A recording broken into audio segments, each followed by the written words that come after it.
Shalom Bapak Ibu terkasih, sungguh suatu sukacita kita dapat bergabung kembali dalam ibadah online ini. Kita percaya kuasa Tuhan tidak terbatas, baik terbatas ruang ataupun waktu. Mari kita satukan hati kita, kita berdoa. Bapa, terima kasih Tuhan Yesus, Engkau telah menyelamatkan hidup kami ya Bapa. Engkau telah menjadi Raja atas hidup kami Tuhan Yesus. Kami mengucap syukur bagimu ya Tuhan, sebab Kau Allah yang maha besar, maha kudus, Kau maha adil ya Tuhan Yesus. Hari ini kami datang Tuhan Yesus menyembah-Mu ya Tuhan. Haleluya.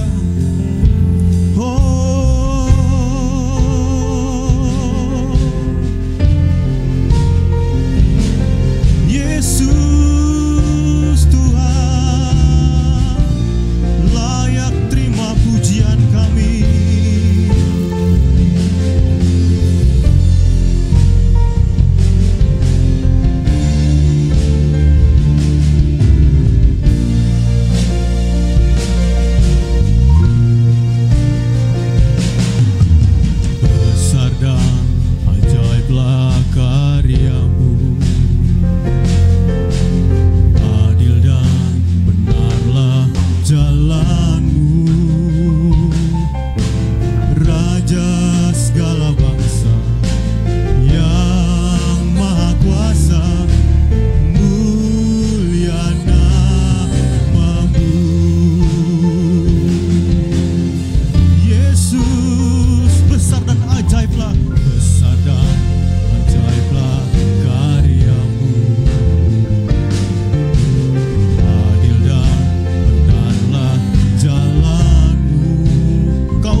Segala bangsa sujud kepadamu, sebab Kau Allah yang kudus, layak disembah. Oh layaklah segala bangsa sujud kepadamu.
kasih Tuhan Yesus.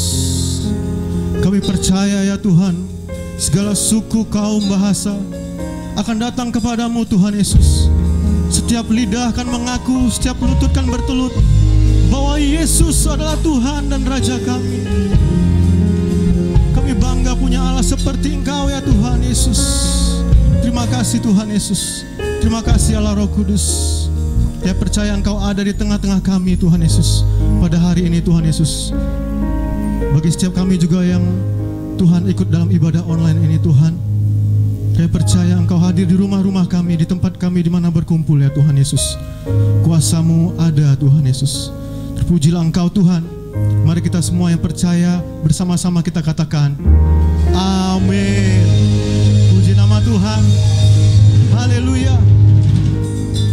Kita lebih sukacita lagi memuji Tuhan. Haleluya. Biarlah segala yang bernafas memuji nama Tuhan.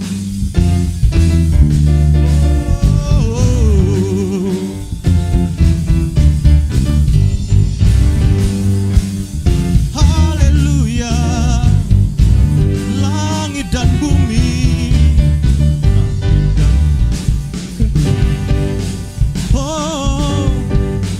Sama-sama kita katakan langit dan bumi. Langit dan bumi, pujilah Tuhan, sebab Dia ciptakan semuanya. Keagungannya mengatasi langit bumi, sembah sujud di hadapannya. Oh, Yesus, kami puji Engkau Tuhan. Langit dan bumi, pujilah Tuhan, sebab Dia ciptakan semuanya. Keagungannya mengatasi langit bumi, sembah sujud di hadapannya. Ku puji, ku sembah, ku puji, ku sembah Yesus Kristus Sang Penebusku. Ku puji, ku sembah, ku puji, ku sembah Yesus Tuhan dan Rajaku. Oh, oh. Haleluya. Langit dan bumi, pujilah Tuhan, sebab Dia ciptakan semuanya. Oh, keagungannya mengatasi langit bumi, sembah sujud di hadapannya. Ku puji, ku sembah, ku puji, ku sembah Yesus Kristus Sang Penebusku. Ku puji, ku sembah, ku puji, ku sembah Yesus Tuhan dan Rajaku. Ku puji, ku sembah, ku puji, ku sembah Yesus Kristus Sang Penebusku. Ku puji, ku sembah, ku puji, ku sembah Yesus Tuhan dan Rajaku. Oh Yesus, kami puji Engkau Tuhan. Biar dari gunung-gunung, dari lembah-lembah semua datang menyembah Engkau Tuhan Yesus. Haleluya. Mari sama-sama sorakan haleluya. Haleluya.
akan berkuasa sekarang dan selama-lamanya.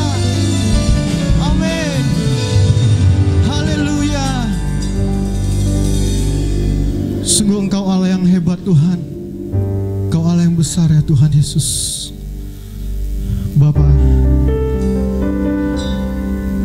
kami datang saat ini Tuhan Yesus, membawa doa kami ya Tuhan, bagi bangsa kami Tuhan Yesus, bagi Indonesia ya Tuhan.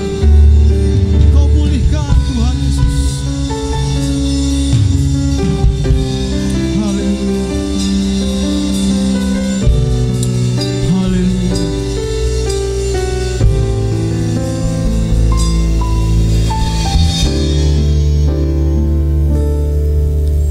Syukur untuk setia rencanamu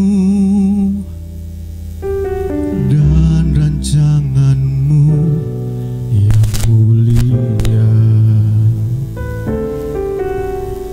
Dalam satu tubuh kami bersatu, menjadi duta kerajaanmu. Ku ucapkan berkat atas Indonesia, biar kemuliaan Tuhan akan nyata.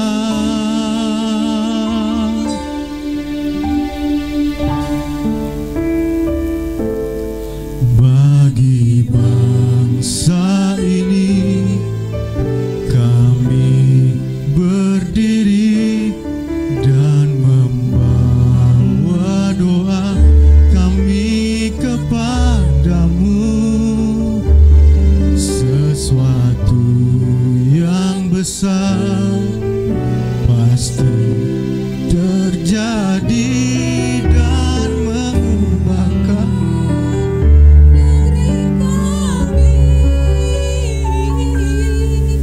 hanya namamu Tuhan ditinggikan atas seluruh. Haleluya. Kami percaya Kau mendengar doa kami ya Tuhan.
Puji Tuhan, saudara-saudara, tanpa terasa kita sudah menjalani 7 bulan efektif untuk menyesuaikan diri dengan keadaan.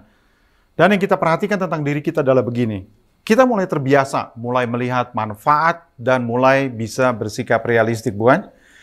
Mulai menemukan Tuhan kembali dalam berbagai situasi-situasi kita. Dan kita mulai bisa bersyukur karena melihat hal-hal baik yang muncul melalui pandemi ini. Dan kita mulai memiliki harapan bahwa keadaan ini pasti dapat dijalani dan dapat dilewati. Dan kita pasti, saudara-saudara, dapat mengatasinya. Dan saya lihat bahwa kita makin mengerti juga bahwa sebagai jemaat Tuhan, kita dipakai Tuhan untuk mendefinisikan kembali beberapa kata yang dulu kita terima begitu saja. Misalnya, gereja itu building hubungan koneksi. Ya, atau kita istilahkan ke gereja, saudara-saudara, atau kebaktian. Lalu berdoa, persekutuan doa, bersekutu sama-sama, keanggotaan, ya istilah kelas pemuridan, lalu juga komsel, kolekte, memuji Tuhan, setia, dan saudara-saudara soal berkumpul bersama-sama, ya penginjilan dan misi dan sebagainya memiliki arti yang baru sekarang ini. Jadi, tanpa sadar kita telah mendefinisikan ulang semua kata-kata tersebut. Ya, kita isi secara baru. Secara kreatif kita berikan arti yang baru. Yang terutama mengurangi, bahkan meniadakan keharusan untuk tatap muka. Ya, yang menghitung nilai kepraktisan, risiko, dan kenyamanan. Yang juga mengembalikan suasana keluarga untuk bersama-sama. Ya, pandemi ini sebenarnya menyadarkan kita bahwa betapa mudahnya kita direnggut dari keluarga kita. Dan ini yang paling membuat kita memendam kekhawatiran dan kecemasan. Seperti yang mungkin pakai istilah Ayub ya. Ayub pasal yang ke-7 ayat yang ke-20 berkata begini, "Mengapa engkau menjadikan aku sasaranmu atau targetmu?" Nah, salah satu yang paling membuat kita merenungkan semua ini, seperti tulisan di salah satu berita yang saya baca. Ketika para suster yang menerima pasien yang masuk karena corona, saudara, mereka mengatakan, kamu tidak akan tahu apakah itu merupakan pertemuan terakhir atau tidak. Kamu hanya bisa berdoa dan berharap, dan segala sesuatu akhirnya dihadapi sendirian. Bayangkan saudara-saudara, kalau kita tidak punya Tuhan, bagaimana kita bisa mengatasi semua ini? Betapa menyedihkannya perjuangan sendirian, ya seperti berhadapan dengan pengadilan Tuhan langsung. Tetapi saudara-saudara, kitab Mazmur pasal yang ke-23 berkata, ya Mazmur 23 yang keempat, sekalipun aku berjalan dalam lembah kekelaman, aku tidak takut bahaya, sebab engkau besertaku, gadamu dan tongkatmu itulah yang menghibur aku. Dan saudara-saudara, kata Immanuel, yaitu God with us, yang ada di dalam Yesaya pasal yang ke-7 ayat yang ke-14. Atau Mazmur 68 ayat 19, ya, El Yeshuatenu, ya God is our salvation. Daud memuji-muji Allah yang telah berkali-kali membuktikan bahwa Allah dapat menyelamatkan Daud. Dan Nabi Yesaya juga menyebutkan di dalam pasal yang ke-30 ayat yang ke-15. Sebab beginilah firman Allah yang Maha Kudus Allah Israel. Dengan bertobat dan tinggal diam, kamu akan diselamatkan. Dalam tinggal tenang dan percaya terletak kekuatanmu. Saudara-saudara, jemaat dipakai oleh Tuhan untuk membentuk gerejanya, mengarahkan pelayanan gerejanya, memberi warna baru bagi pelayanan kita. Tetapi di pihak lain, gerejanya juga dipakai Tuhan untuk menuntun umatnya melewati pandemi ini, memperkuat ketekunan dan ketabahan kita semua, sehingga kita tidak mudah menyerah. Seperti yang dikatakan oleh Nabi Samuel ketika orang-orang Israel bisa mengalahkan orang Filistin, sampai di salah satu tempat, ia membangun sebuah tugu dan menamainya Ebenezer, yang artinya batu pertolongan. Tetapi dengan pengertian bahwa sampai di sini Tuhan menolong kita. Nah, semoga kita bisa melihat Tuhan dan kemuliaannya di tengah-tengah pandemi ini yang masih belum selesai. Kita jangan dikalahkan oleh pandemi ini, saudara-saudara. Amin ya. Tetap percaya dan mengandalkan Dia. Ya, saudara tahu bahwa terlepas dari semua yang diduga orang, untuk pertama kalinya semua orang dari berbagai belahan bumi ini bersatu memerangi musuh bersama. Tanpa mengenal batas negara, suku, bahasa, ideologi, dan keyakinan. Membuat proses pembuatan vaksin yang menyelamatkan manusia. Dari proses puluhan tahun menjadi 1 tahun saja, saudara-saudara. Dan kita tidak membicarakan keuntungan, tetapi hanya demi kemanusiaan dan kesehatan bersama. Nah, ini adalah tangan Tuhan yang berkuasa yang melakukannya. Ya, bahkan saudara-saudara, WHO saja yang tadinya mengatakan bahwa vaksin tersedia tahun 2022 atau 2023, sekarang berkata bahwa di akhir tahun ini akan tersedia. Perkembangan yang luar biasa, puji Tuhan. Dia adalah El Yeshua-Tenu, yang saudara-saudara berarti the God of our salvation. Dia adalah Tuhan keselamatan kita. Yang saya yakini tentang dia, saudara-saudara, He is in a habit of saving people. Tuhan punya kebiasaan menyelamatkan orang. Amin, saudara-saudara. Harapan selalu menggembirakan jiwa. Ya, itulah yang dilakukan Tuhan di dalam kitab Yeskil pasal yang ke-36. Minggu lalu saya mengkhotbahkan tentang Yeskil pasal 37, bagaimana Allah menyuruh Yeskil bernubuat tentang kebangkitan Israel. Seperti kita saat ini yang dibangkitkan Allah dari situasi pandemi kita, yang menjadi kekuatan besar yang akan memberitakan Injil Yesus Kristus. Tetapi saudara-saudara, semua itu didahului dengan perkataan-perkataan lain yang tidak kalah hebatnya yang saudara temukan di dalam pasal 36 kitab Yeskil ini.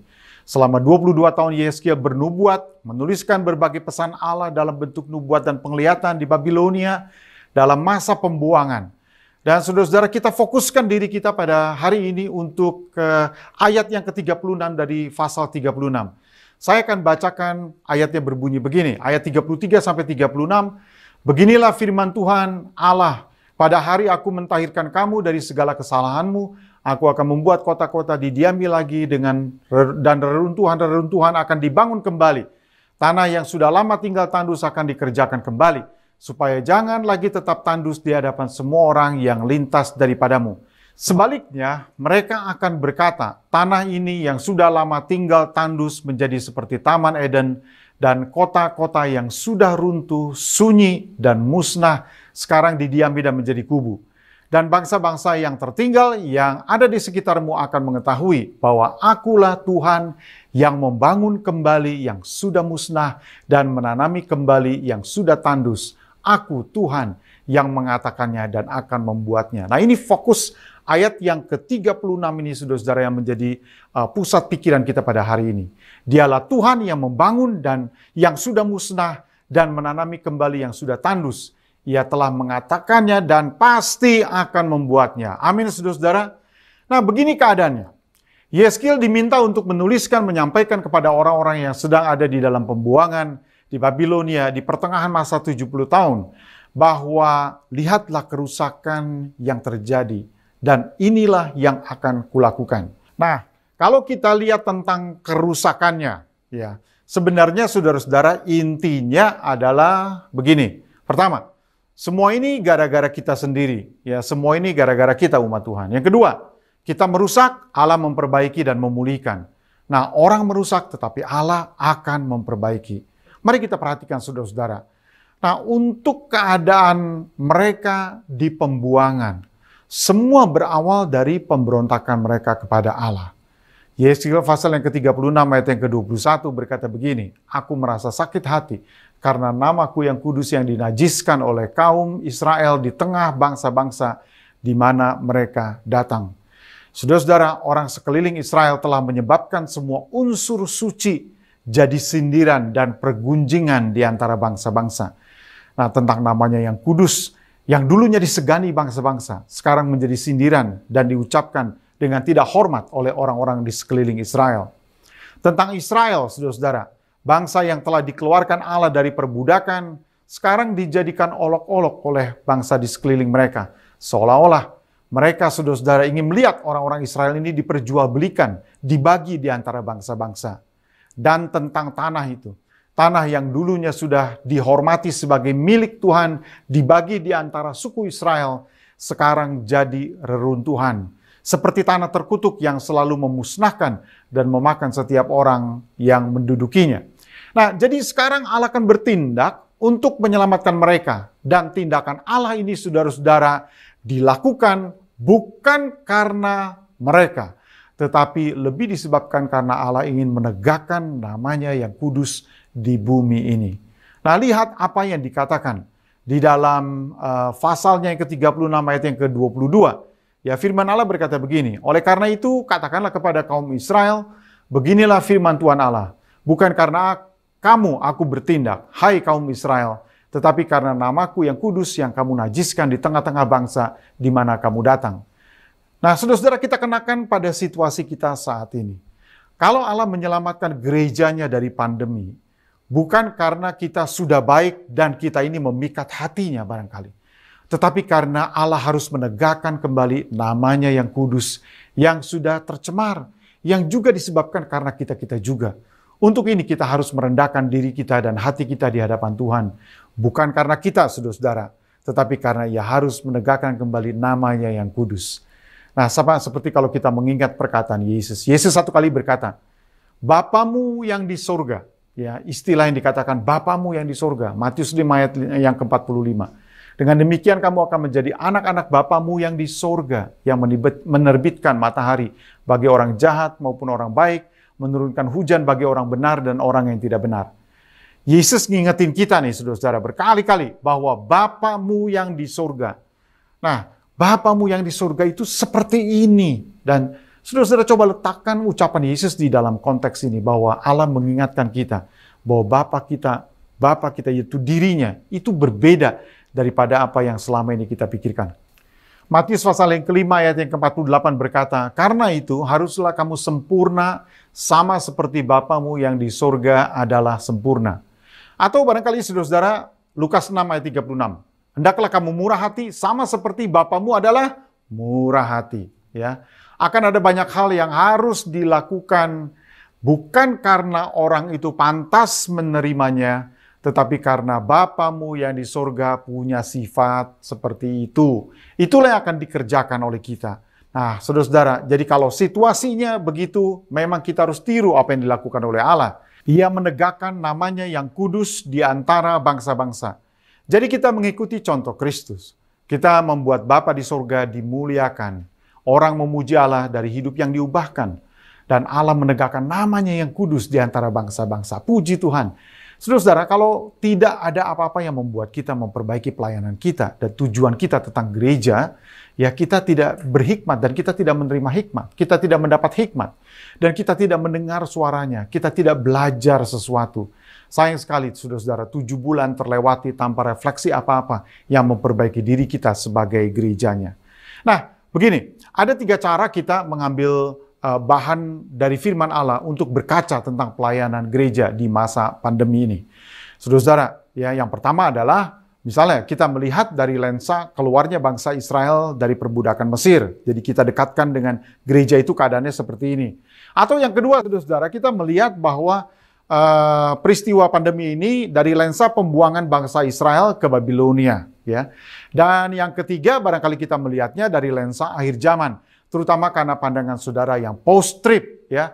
Kita berada di jalur pre-trip bukan post-trip, sehingga tidak merasa perlu mengadres soal microchip sebagai alat iblis dengan simbol 66, saudara-saudara 666. Kita anggap itu adalah konsekuensi teknologi dan modernisasi. Nah, yang saya lakukan, saudara-saudara, adalah menuntun saudara-saudara melihatnya dari lensa pembuangan bangsa Israel ke Babilonia. Karena apa? Sangat cocok peristiwanya dengan paralel yang baik, yang saudara bisa dapatkan, saudara-saudara, supaya hikmat kita bisa dapatkan pada masa pandemi ini. Kalau kita memandangnya dari lensa pembuangan orang Israel ke Babilonia, terasing, dan mereka menjerit untuk meminta kepada Allah agar menyelamatkan mereka. Saudara-saudara, ini yang akan dilakukan oleh Allah kepada orang Israel dan juga kepada kita. Ya. Nah, saya bacakan kembali dari kitab Yeskiel ini, pasalnya yang ke-36 ayat 33 sampai 35. Beginilah firman Tuhan Allah, pada hari aku mentahirkan kamu dari segala kesalahanmu, aku akan membuat kota-kota didiami lagi dan reruntuhan-reruntuhan akan dibangun kembali. Tanah yang sudah lama tinggal tandus akan dikerjakan kembali, supaya jangan lagi tetap tandus di hadapan semua orang yang lintas daripadamu.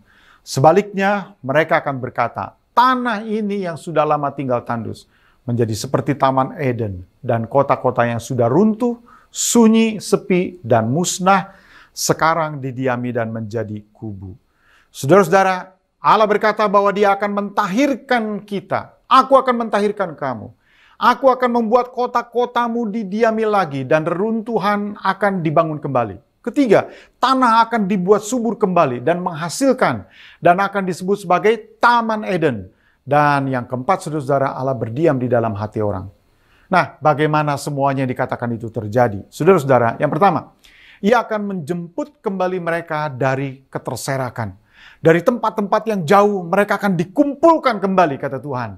Yang kedua, saudara-saudara, Dia akan memberikan kepada kita hati dan hasrat yang baru. Sehingga kita menjadi lembut hati dan taat, dan mulai berdoa agar umat Allah akan seperti lautan manusia. Injil harus diberitakan sampai ke ujung bumi, saudara-saudara. Dan yang ketiga, Ia akan memberikan roh-Nya diam di dalam batin kita. Akan ada masa ketika kita sadar bahwa yang kita perlukan saat ini, saudara-saudara, adalah Tuhan mencurahkan roh-Nya di atas kita, kembali di atas kita. Dan Dialah, saudara-saudara, yang akan membuat saya dan saudara akan mengasihi Tuhan. Sehingga kalau saya bayangkan dan saya katakan bahwa keempat pilar GSJA, yaitu keselamatan, baptisan Roh Kudus, kesembuhan ilahi, dan kedatangan Kristus yang kedua kali akan terus berjalan dan kita kumandangkan di dalam kehendak-Nya. Dan kita tidak akan dikalahkan oleh social distancing, oleh physical distancing. Ya, akan selalu ada cara untuk menjadikan penyembahan kita baru, penyembahan kita kreatif, kita lebih mendarat, membumi, lebih relevan, lebih exuberant. Tetapi saudara-saudara juga tetap biblical. Ya, puji Tuhan. Ya. Dan saudara-saudara, keempat, Ia akan membuat tanah menumbuhkan hasil yang baru. Dan bahkan menghasilkan lebih untuk menutupi apa yang kekurangan di waktu lalu. Ini akan membuat kita akhirnya, saudara-saudara, membandingkan diri kita dan kenapa kita melakukan itu dulu pada waktu kita masih jauh dari Tuhan dan seterusnya. Atau mungkin kita tidak akan mengulangi apa yang akan merugikan kerajaan Allah. Dunia akan mengenal Yesus Tuhan kita sebagai Tuhan yang membangun kembali yang sudah musnah dan menanami kembali yang sudah tandus, kata firman Tuhan. Saudara-saudara, Dialah Allah penyelamat kita. Dialah yang akan membangun kembali yang sudah musnah, kata firman Tuhan, dan menanami kembali yang sudah tandus. Ucapkan bersama-sama, saudara-saudara. Mari kita katakan di hadapan Tuhan, Dialah Allah penyelamat kita. Ia yang akan membangun kembali yang sudah musnah dan menanami kembali yang sudah tandus. Amin, saudara-saudara. Dialah El Yeshuatenu. He is our salvation. Dialah El Yeshuati, yang berarti He is my salvation. Dia adalah keselamatanku. Dan saya berdoa agar semua janji kemurahan hati Allah yang disebut di dalam pasal 36 kitab Yehezkiel ini akan terjadi bagi kita pribadi, bagi keluarga kita, bagi pekerjaan kita, dan bagi gereja kita. Mari kita tundukkan kepala dan kita berdoa. Haleluya. Haleluya. Bapa yang ada di dalam surga, terima kasih karena Engkau berbicara kepada kami Tuhan hari ini. Engkau menyampaikan pesan-Mu yang sangat penting dari Yehezkiel pasal 36 ini. Dan kami berdoa ya Tuhan, supaya di dalam hati kami semua, kami akan selalu mengingat bahwa Tuhan kami, Engkau adalah Tuhan yang memulihkan kami dari kemusnahan, yang memulihkan tanah negeri kami, usaha pekerjaan kami dari kehancuran. Dan Engkaulah yang menanami kembali tanah yang tandus. Oh Tuhan Yesus, terima kasih karena Engkau memulihkan keadaan setiap kami. Engkau memulihkan kesehatan kami. Engkau memulihkan keluarga kami. Engkau memulihkan pekerjaan dan usaha kami di dalam nama Yesus. Terima kasih ya Bapa. Engkau akan dikenal sebagai Tuhan keselamatan kami. Terima kasih Yesus, kami bersyukur untuk hari ini. Kami bersyukur untuk firman yang telah kami dengarkan. Biarlah jiwa kami betul-betul mendengarkan firman ini. Terima kasih ya Bapa. Kami serahkan hati kami ke dalam tangan Tuhan Yesus. Di dalam nama Yesus kami sudah berdoa. Haleluya. Amin. Shalom, sikap mau membayar harga untuk saling memberkati adalah nilai kekeluargaan yang harus kita bangun dalam gereja kita. Bersama saya Citra, kita akan menyaksikan info CWS sepanjang minggu ini.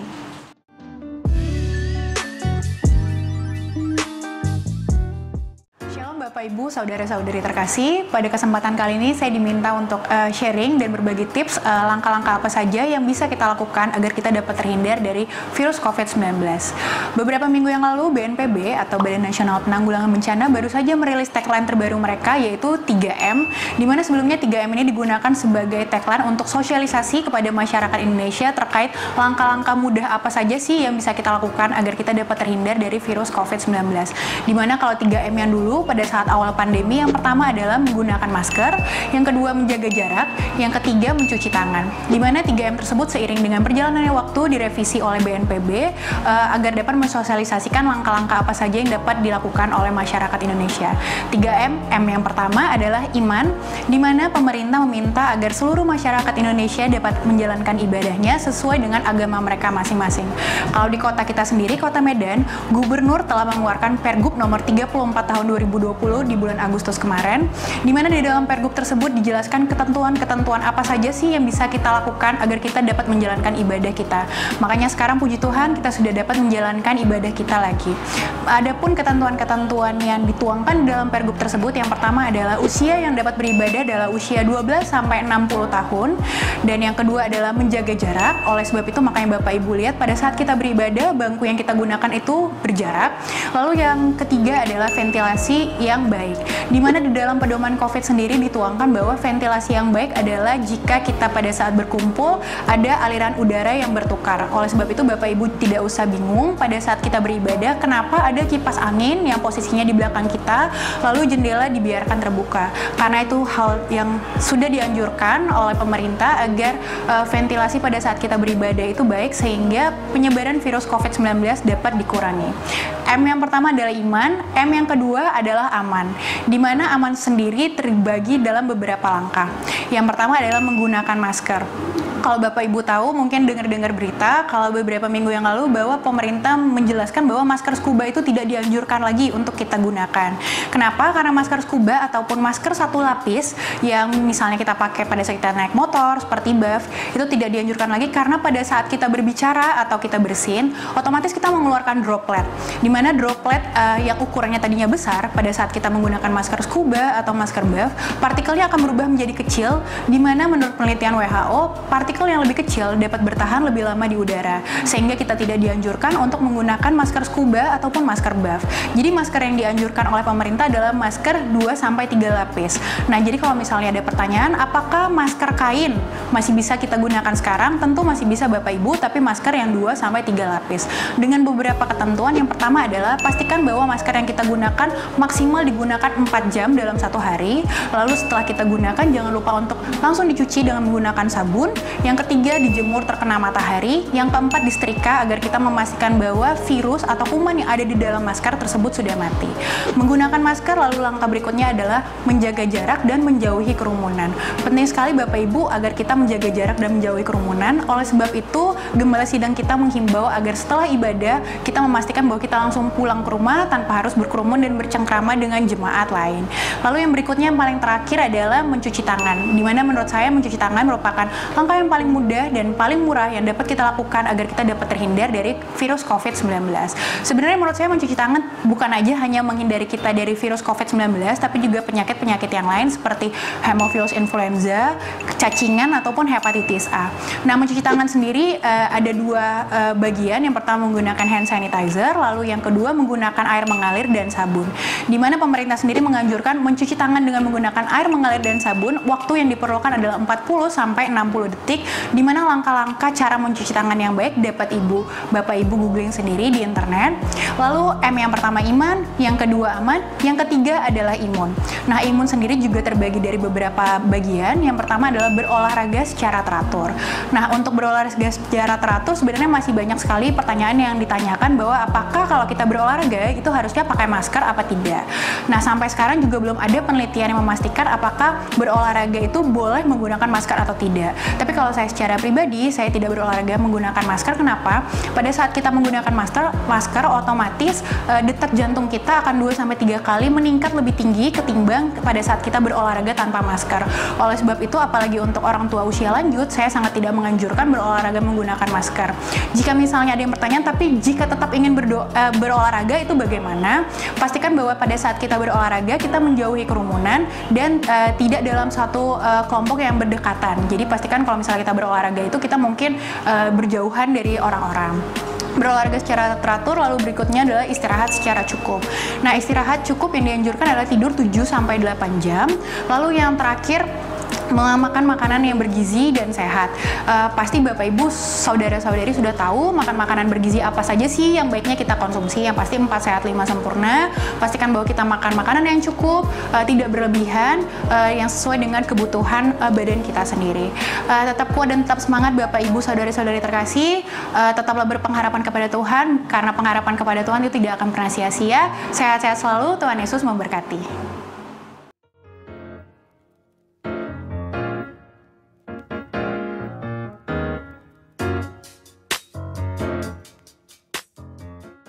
Ibadah New Normal GSJA CWS Gatsu diadakan 2 gelombang. Gelombang pertama pukul 7 WIB, gelombang kedua pukul 9.15 WIB. Mengingat terbatasnya kursi yang disediakan gereja, maka sangat penting bagi jemaat untuk mengisi formulir via Google Form kehadiran jemaat dalam ibadah New Normal. Mengapa harus mengisi form? Yang pertama, karena ibadah masih dilakukan 2 gelombang saja. Kedua, kursi yang disediakan terbatas. Ketiga, untuk mematuhi protokol kesehatan. Atas perhatian Bapak Ibu, saudara-saudari, kami ucapkan terima kasih.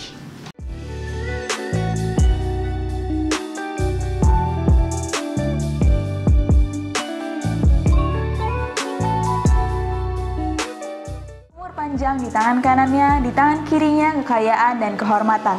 Selamat ulang tahun bagi Bapak Ibu saudara-saudari yang berulang tahun sepanjang minggu ini.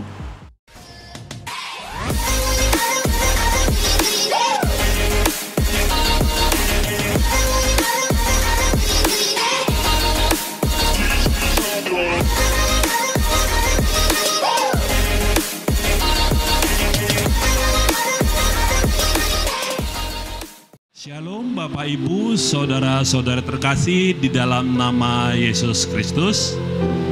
Saat ini kita berada di minggu ketiga, yaitu minggu misi di gereja kita. Dalam kesempatan ini saya mewakili Departemen Misi menyampaikan terima kasih kepada Bapak Ibu, saudara-saudari yang telah setia dalam mendukung program Botol Misi, Celengan Misi, dan Joshua Kaleb, di mana dana yang terkumpul akan digunakan oleh Departemen Misi untuk membantu gereja-gereja perintisan, mission trip, dan juga membantu SPP bagi anak-anak jemaat yang kurang mampu setiap bulannya. Dalam bulan Oktober ini, kita telah membantu gereja perintisan, yaitu gereja GSJA Anugerah di Simpang 4 Tanah Karo, dengan membeli 5 kursi seharga Rp400.000. Mari Bapak Ibu pergunakan waktu dan kesempatan yang Tuhan berikan bagi kita untuk kita tetap menjadi berkat bagi orang lain yang membutuhkan, dengan tetap setia mengumpulkan botol bekas saudara dan tetap setia mengumpulkan uang receh saudara. Terima kasih Bapak Ibu. Persembahan dan perpuluhan dapat dilakukan dengan 2 cara, yaitu dengan cara non-tunai dengan mentransfer via bank melalui Bank BCA, Danamo, dan CIMB Niaga. Dan dapat juga men-scan kode QR yang tertera pada Anda saat ini melalui aplikasi BCA Mobile, Dana, GoMobile, GoPay, OVO, Sakuku, Link Aja, dan Timani. Dan dengan cara tunai dengan masukkan persembahan dan perpuluhan ke dalam amplop persembahan dan perpuluhan yang akan dibawa ke gereja pada minggu selanjutnya. Tuhan Yesus memberkati. Info CWS pada minggu ini, tiba saatnya kita membawa persembahan yang terbaik untuk Tuhan. Selamat memberi, Tuhan Yesus memberkati.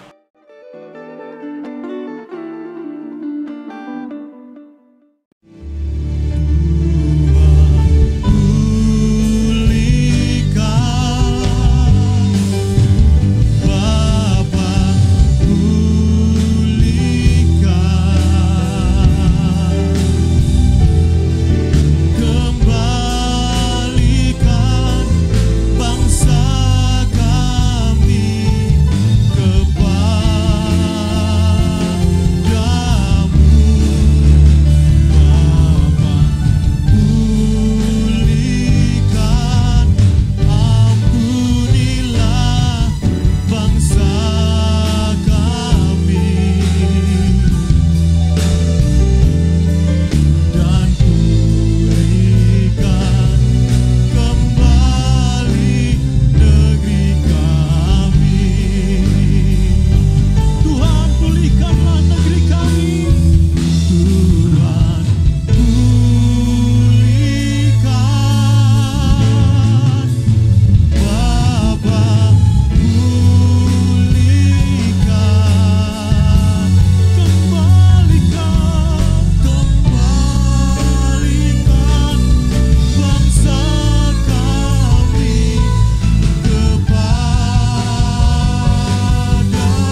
Demikian sapaan kita kepada Tuhan.